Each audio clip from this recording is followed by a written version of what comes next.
Hello students of class 10th. In previous video, we studied about the chemical reactions and equations. Now today we are going to learn about how to balance these equations.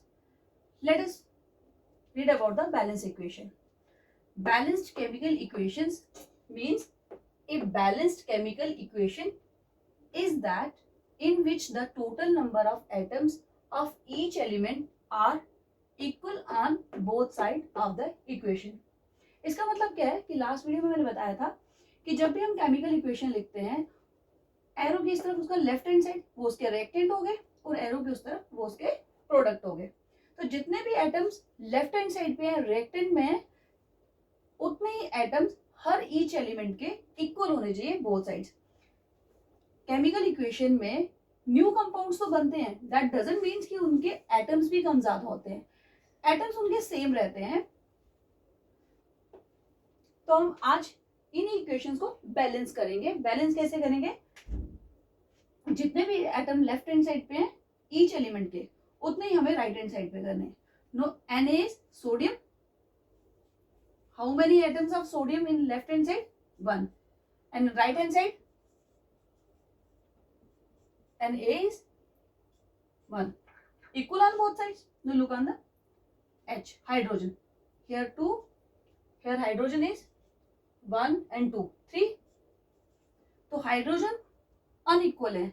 Left hand side पे 2 है और right hand side पे 3 है. तो हमें equal करने के लिए हम लेस नहीं करते, हम इंक्रीज करते हैं. तो हमें लेफ्ट हैंड साइड पे अपने हाइड्रोजन बढ़ाने पड़ेंगे. और ऑक्सीजन कितने हैं यहाँ पे? 1. और वहां पे ऑक्सीजन कितने? 1. सिर्फ हमारा हाइड्रोजन जो है उसके एटम्स इक्वल नहीं है, तो हमें उसे उसके एटम्स इक्वल करने के लिए हमें इक्वेशंस को बैलेंस करना है. यही जो एटम्स हम left hand side and right hand side पे इक्वल करते हैं, इसे ही कहते हैं balancing the chemical equations. Know how we increase the hydrogens on both left hand side? Suppose there is 3. Let us multiply here by 2. 2 means 2 into 2, 4. Now we have to also increase the atoms of hydrogen on right hand side. So we multiply here 2. 2 2s are 2 plus 2, 4 हो गए. 4 equal हो गए. यहाँ कितने हो गए? 2 2s are 4. अब कितने हो गए हमारे हाइड्रोजन? 4. और राइट हैंड साइड पे 2 और 2, 4.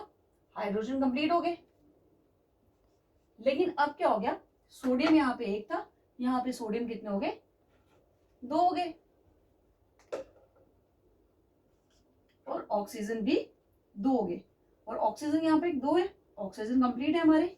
अब यहाँ पे हमारे सोडियम 2 हो गए, तो यहाँ पे भी हम सोडियम को भी 2 से मल्टीप्लाई कर देंगे.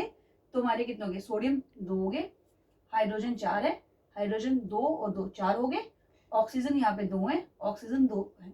तो अब ये हमारी इक्वेशन कंप्लीट है. तो ये केमिकल इक्वेशन जो है बैलेंस्ड है.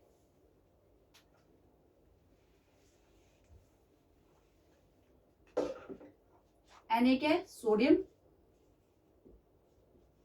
H2O water. Sodium OH hydro oxide. Sodium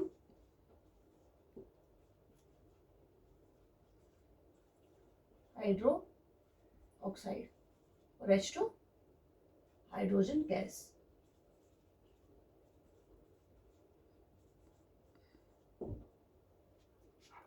एक और एग्जांपल लेते हैं कि कैसे हम इनको बैलेंस करते हैं.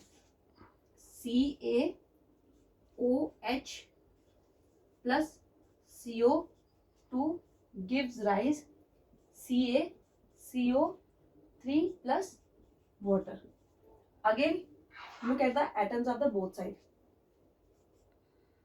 Calcium here, oxygen next, H hydrogen, C carbon. Calcium कितने लेफ्ट हैंड साइड पे? 1. ऑक्सीजन कितने लेफ्ट हैंड साइड पे? 1 और 2, 3. हाइड्रोजन कितने? 1. कार्बन कितने? 1. अब राइट हैंड साइड पे देखते हैं. कैल्शियम कितने हैं? 1. कार्बन कितने हैं? 1. ऑक्सीजन 3 और 1 4. और हाइड्रोजन 2. अब लेफ्ट हैंड साइड और राइट हैंड साइड दोनों की तरफ देखो कि इन एलिमेंट्स के एटम्स इक्वल है, अगर इक्वल है तो ये बैलेंस्ड है, अगर एटम्स इक्वल नहीं है तो हमें इनको बैलेंस करना होगा। कैल्शियम एक है डन। ऑक्सीजन एक है, सॉरी ऑक्सीजन 3 है और वहां 4 है, तो ये बराबर नहीं है हमारे। हाइड्रोजन एक है और यहाँ पे 2 है, ये भी बराबर नहीं है। कैल्शियम एक है, सॉरी कार्बन एक है, तो ये बैलेंस है। हाइड्रोजन और ऑक्सीजन हमारे यहाँ पे इक्वल नहीं है, तो हाइड्रोजन और ऑक्सीजन को इक्वल करने के लिए हमें क्या करना पड़ेगा, दोनों साइड से एटम्स को इंक्रीज करना पड़ेगा।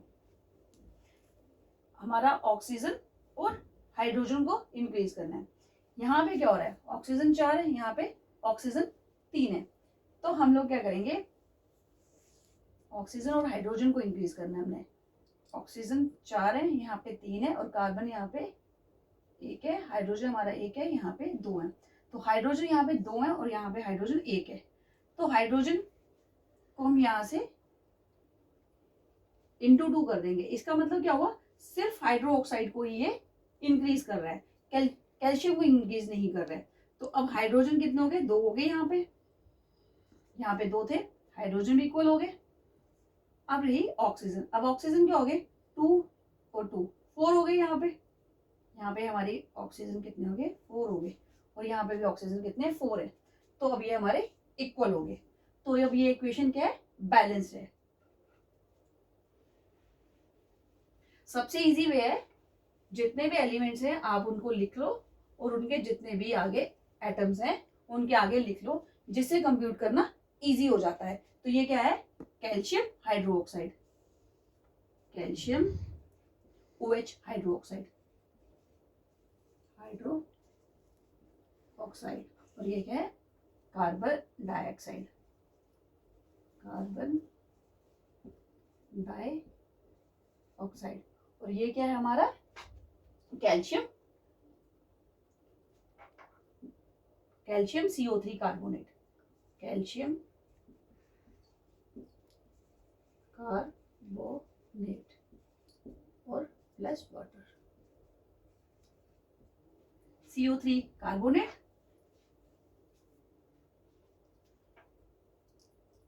one more example we are going to take, BaCl2, ये क्या है, barium chloride plus potassium sulphate. Potassium का क्या होता है, K2SO4, K2 potassium SO4 sulphate gives rise to barium sulphate plus क्या रहा पीछे, क्या रहा, potassium chloride plus potassium chloride plus. अब इसको बैलेंस करने के लिए देखो, बेरियम कितने, पहले लिख लो क्या क्या है, बेरियम, क्लोरीन, पोटाशियम सल्फेट। यहाँ पे बेरियम कितना है, 1, क्लोरीन कितने हैं, 2, पोटाशियम कितने हैं, 2, सल्फेट 1। इस तरफ राइट हैंड साइड पे बेरियम 1, सल्फेट 1, पोटाशियम 1, क्लोरीन 1। अब बैलेंस करो, बेरियम लेफ्ट हैंड साइड पे 1 है, राइट हैंड पे 1 है और प्रोडक्ट पे भी 1 है, ये बैलेंस है। क्लोरीन यहाँ पे 2 है, यहाँ पे 1 है, ये अनबैलेंस्ड है। पोटाशियम यहाँ पे 2 है, यहाँ पे 1 है, ये भी अनबैलेंस्ड है। सल्फेट 1 है। तो हमें किसको इंक्रीज करना है, कैल्शियम को और क्लोरीन को और पोटाशियम को। यहाँ पे ये 2 है और यहाँ पे ये 1 क्वांटिटी में। सिंपली हम इसको 2 से मल्टीप्लाई करें तो ये ट्वाइस हो जाएंगे, 2 टाइम हो जाएंगे। तो अब देखो यहाँ पे 2 है, अब यहाँ पे ये भी 2 हो गए और ये भी 2 हो गए, तो अब इक्वेशन क्या है, बैलेंस्ड है। तो आज आपने सीख लिया होगा कि इक्वेशंस को कैसे बैलेंस करते हैं। तो हमें कुछ भी नहीं करना है, इक्वेशन हमें एज इट इज दी होगी, हमें उनके क्या करने हैं, एलिमेंट्स लिख लेने हैं, उनके आगे उनके नंबर ऑफ एटम्स लिख लेने हैं, सेम राइट हैंड साइड पे भी करना है और उनके एटम्स को कैलकुलेट करना है। कम है, जिस तरफ कम है उस तरफ बढ़ा लेने और बैलेंस कर देना है। तो ये इक्वेशन बैलेंस हो गया। जब भी केमिकल इक्वेशंस होती हैं तो उनमें प्रोडक्ट्स नए बनते हैं, नए कंपाउंड्स बनते हैं, लेकिन उनके एटम्स कभी भी कम ज्यादा नहीं होते हैं।